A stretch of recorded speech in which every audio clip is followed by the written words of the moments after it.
Today we're going to look at the next categorical imperative, which is Kant's second formulation.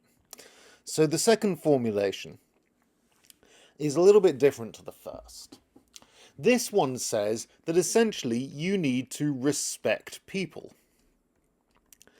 So any kind of rule that you come up with needs to be something that is about respect for people, and especially their choices. People are pretty unique, right, compared to everything else in the world, in that we are capable of making free choice. And that free choice is part of the origin of ethics. And so we need to not undermine ethics by restricting ours or other free choices. Another way of putting this is we need to treat people as ends, not merely as means. So an end is something that is kind of worthy of respect in its own right. So people is a really good idea here.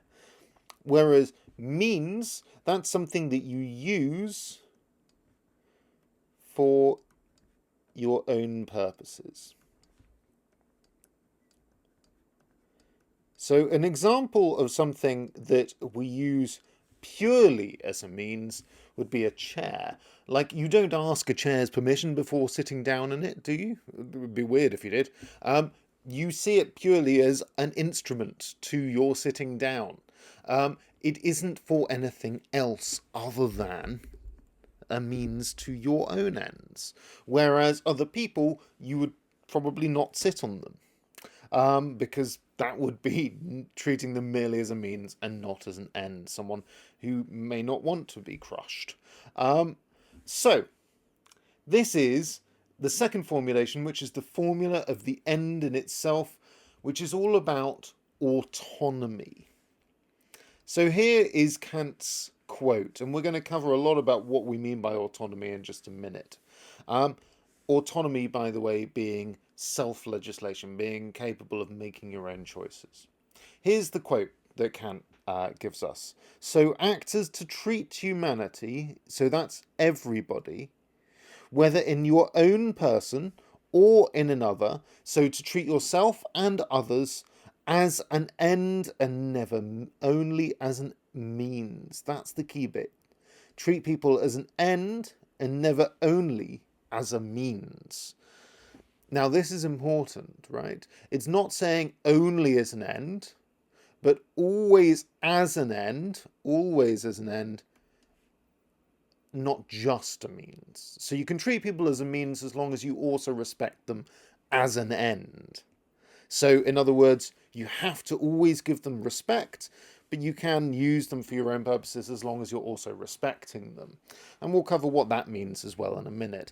But I just want to kind of get to the nuts and bolts of this second formulation. And this really comes down to this word, autonomy. Autonomy comes from two Greek words, autos and nomos. Autos being self, and nomos being law. Self-law. In other words, what we mean by autonomy is self-legislation.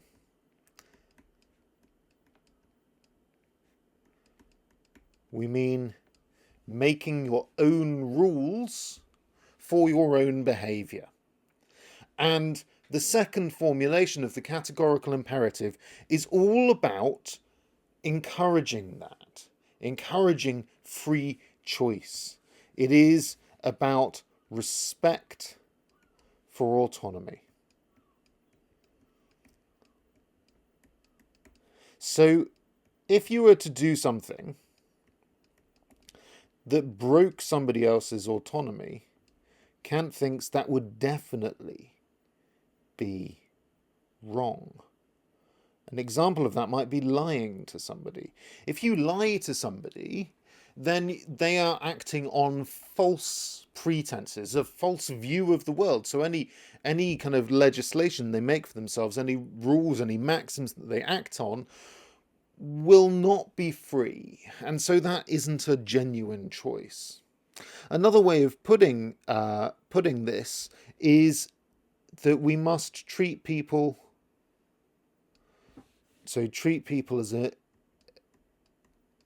as an end, not simply as a means. In other words, we need to respect their autonomy. But it doesn't mean purely as an end.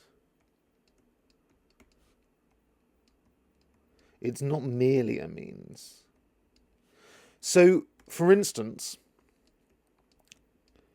when you hang out with your friends, you're treating them as an end because you respect them as human beings. You are also, and I hate to say it, but you're also using them as a means. The way you're using them as a means is not like you use a chair, but instead you're using them to fulfill your social needs. You need to hang out with people in order to feel happy. And so you are using them as a means, but not merely as a means. Similarly, if you employ somebody, you are being used as a means towards something, but you're also being respected as an end because you're being paid and you can leave your work. Whereas if you enslaved somebody, as the Greeks and Romans did, or the British Empire did, then really what you're doing is you're treating people not at all as an end, but only as a means. And that is something that would therefore be wrong. So why does Kant hold this? Well, he believes this for essentially two reasons. The first reason is that the source of morality is intelligence. That's my thing for intelligence, and freedom. So these two things together form the origin of morality. Add them together, and what do we get? Morality itself. Because you've got to be able to make your own decisions, you've got to make your choices, and you've got to be able to genuinely, freely make them instead of being compelled. Out of that, we have morality. So, it follows then that because autonomy, which is self-legislation, intelligence and freedom, is the source of morality, undermining that, so breaking someone's autonomy, would break morality, would be therefore be very wrong. It would be non-moral, or immoral would probably be better, right? It would be immoral. So that's one reason. The other reason is kind of contained in here, whether in your own person or in another. And this is where it kind of links with the first categorical imperative. You kind of respect yourself, right? You give yourself autonomy.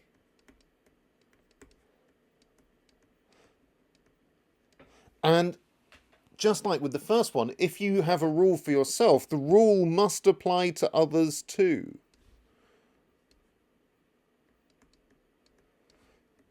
So you have to respect everybody's autonomy if you respect yourself, your own autonomy. The same rule applies to others.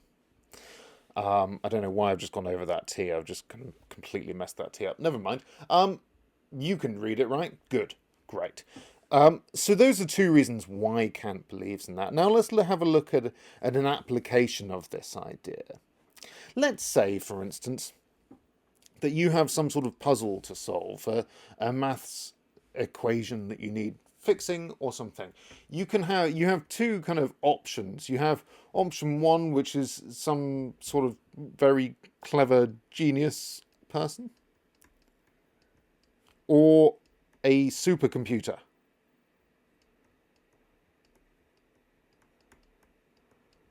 Now, both of those can kind of be applied to solve the thing that you need to solve. So you're trying to work out something complicated. That's your problem, okay? And then they both produce a solution. So if you were to use just the computer, you could use that purely as a means. It doesn't matter what the computer thinks because it's not free, right? It doesn't have this key component. It's intelligent in a way, but it's not free. So if the computer were to break down, it would be okay, as I'm sure you may have felt when your computer does break down, to, hit your computer a little bit. So you can do what you want because it isn't a person and you own it.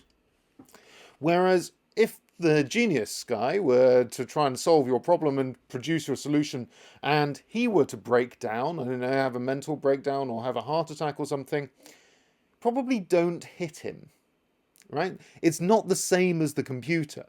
Instead, you, being a moral and nice person, I'm sure you are, you would want to call an ambulance and try to get them looked after because they are worthy of respect as an end, as well as being used as a means to solve the problem. So you have to offer respect.